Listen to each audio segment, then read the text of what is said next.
Hey, was eine coole Message. Leo, vielen, vielen Dank, dass du dir jetzt auch nochmal Zeit nimmst im Studio, dass wir über ein paar Fragen drüber gehen. Hey, eine mega, mega coole Message und auch eine sehr praktische Message.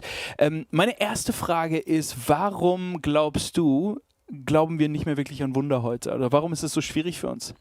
Also ich glaube, so meine Erfahrung ist einfach, dass Menschen nicht mehr an Wunder glauben, weil man enttäuscht worden ist, weil man hat gefasst, gebetet. Wir haben bei uns in der Church auch viele solche Stories, wo man gebetet hatte für jemanden, der Krebs hatte, ist dann doch gestorben. Und die einen dann einfach sagen, dann ist es einfacher, ich glaube nicht mehr an Wunder, dann ist das erledigt, dann tut es auch nicht mehr weh. Weil das kämpfende Gebet, wo man eben diskutiert, wie Mose, wie Abraham, wie man in einen harten Dialog reingeht, ist eben auch verletzend, weil es kann ja dann sein, dass Gott nicht das so beantwortet, wie man das gerne hätte.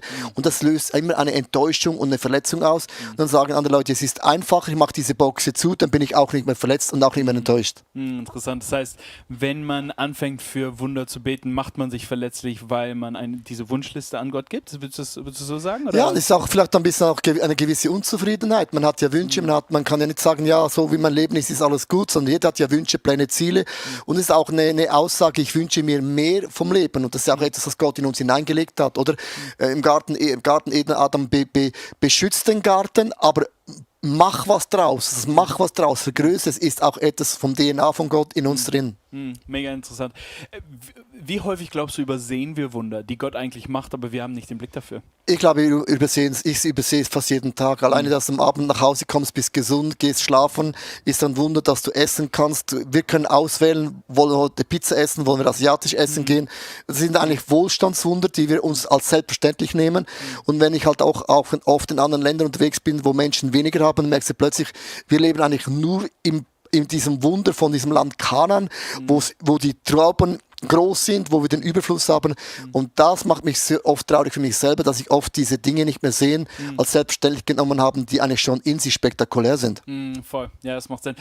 Du hast die Beispiele, die du genannt hast, da hat Moses zum Beispiel hat sehr mit Gott gerungen und sehr viel gebetet, bis das Wunder im Prinzip letztendlich passiert ist. Würdest du sagen, dass wenn wir keine Wunder erleben, wir nicht genug beten? Ich glaube schon, weil Gott, für mich ist Gott immer ein Gentleman. Ich bin auch ein Vater. Logisch greife ich bei meinen Kindern auch ab und zu ein, wenn sie mich nicht fragen. Aber generell ist schon so, dass wenn sie mich nicht fragen, ich auch nicht eingreife. Und ich würde so das Verhältnis sagen, jetzt mal vielleicht 20% greife ich ein und 80% kommt mir ja nicht in den Sinn, was sie wollen. Und wenn sie dann nicht kommen, diese Wunschliste greife ich auch nicht ein, weil sonst drücke ich ja meinen Willen und meine Wünsche, meine Vorstellungen auf die Kinder ein. Und das macht doch Gott nicht, weil Gott uns einen freien Willen gegeben. Ich hatte gerade, wo du geredet hast, hatte ich drüber nachgedacht, der Unterschied zwischen dir und Gott ist ja, dass du nicht weißt, was die Kinder denken, wenn sie es dir nicht sagen. Gott weiß ja im Prinzip, was unsere Gedanken und was unsere Wünsche sind, auch ohne, dass wir sie sagen. Aber das mit dem Willen ist interessant. Ja, sonst stülpt einfach Gott seinen Willen über uns hinein. Du hast keinen freien Willen mehr und dann machen wir effektiv, was Gott will. Und dann, das ist einfach das Game, was wir nicht gerne haben. Auf der anderen Seite hätten wir gerne, Gott würde eingreifen, aber auf der anderen Seite wollen wir gerne einen freien Willen und das beißt sich sehr oft. Wie ist es mit Wundern in unserem Leben und gerade in der Kultur, in der wir auch leben? Du hast das mega Beispiel, die Ilu genommen mit dem Zucker, dass wir die Sachen vor Gott bringen sollen und stören sollen und das mit Gott.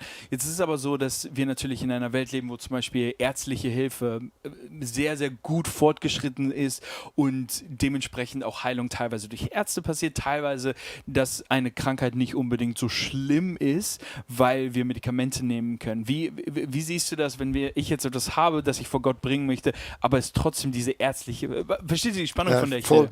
Eben, das ist für mich auch ein Wunder. Also Medizin, Medikamente, alles ist ein Wunder. Das kommt ja aus dem Kloster raus. Das haben ja Mönche entwickelt in dem Sinne. Das ist ein mega, mega Wunder, ein mega, mega Vorrecht, das wir haben. Das jetzt spricht sich gar nicht mit dem Gebet.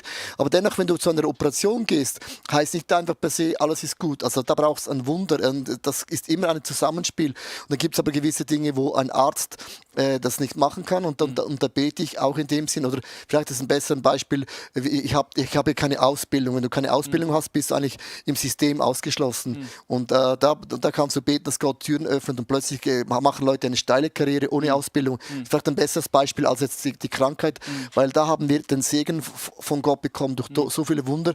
Und wenn du in Länder gehst, die haben nicht mal eine Aspirintablette, merkst du plötzlich auch da wieder, wir sind so gesegnet, unsere Lebenserwartung wird ja jedes Jahr älter. Also noch vor ein paar Jahren bist du 50 Jahre jung geworden, Maximum. Heute sagst du mit 85, oh meine Güte, die ist jetzt aber jung gestorben.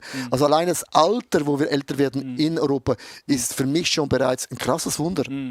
Was für mich auch eine riesen Tension ist irgendwo, dass du sagtest, dass wir schon beten sollen, um Gott zu sagen, was unsere Wünsche sind und auch vielleicht seine Meinung zu ändern, also so wie Moses das gemacht hat. Und trotzdem gibt es gewisse Dinge, die einfach nicht passieren. Wie würdest du sagen, oder warum ist es so wichtig, oder wie machen wir das, dass wir kontinuierlich für diese Sachen beten und sie vor Gott bringen und gleichzeitig versuchen zu glauben, dass Gott das Wunder bringt? Und trotzdem auch zu wissen, dass Gott seinen Wille hat und seine Strategie hat. Also generell ist es eine Spannung, es gibt keine perfekte Antwort auf das. Ich denke, das Volk wollte einen König. Gott wollte nie einen König haben. Er hat gesagt, ich bin euer unsichtbarer König. Und das genügt. Und ihr müsst lernen, vertrauen, dass ich als Gott nicht sichtbar bin, werde genügen. Und dann haben sie so lange gejammert, dann hat Gott ihnen einen König gegeben. Und das war nie richtig gut im Volk Gottes, eigentlich eine Katastrophe. Also mit anderen Worten, Gott hat manchmal auch etwas zugelassen, das war gar nicht gut. Aber manchmal lasst Gott auch dennoch nicht zu, weil Gott sagt, nee, mache ich nicht. Und da scheint es in meinen Augen recht dynamisch zu sein. Es gibt nicht einfach diese Schwarz-Weiß-Antwort, die ich gerne hätte, sondern ich glaube, diese Spannung, wo wir drin sind, die wird man nie richtig wegbringen. Aber das macht es auch spannend, dass eben eine Beziehung eben auch, sag jetzt mal, attraktiv bleibt. Ja, mega spannend. Vielen, vielen Dank, Leo. Danke dir für deine Message, danke dir auch für deine Weisheit und deine Antworten. Es ist mega, mega schön, einfach in einer Church zu sein, die wirklich immer wieder auf Jesus weist und dass wir einfach schauen wollen, was er für uns hat und wie wir mit ihm gemeinsam einfach unseren Alltag nicht nur bewältigen können, sondern wirklich auch mit ihm leben. Deswegen vielen, vielen Dank auch für diese Serie über Wunder, was mega, mega gut ist. Hey, so schön, dass du heute eingeschaltet hast. Wir freuen uns mega, einfach jede Woche mit dir Celebration zu feiern, Gott zu feiern. Und Jesus einfach ähnlicher zu werden. Wir haben noch einen kleinen Treat für euch. Heute ist ja die EP rausgekommen und wir haben nochmal ein Video für euch ganz zum Abschluss über die EP. Viel Spaß damit. Ich wünsche euch einen gesegneten Sonntag.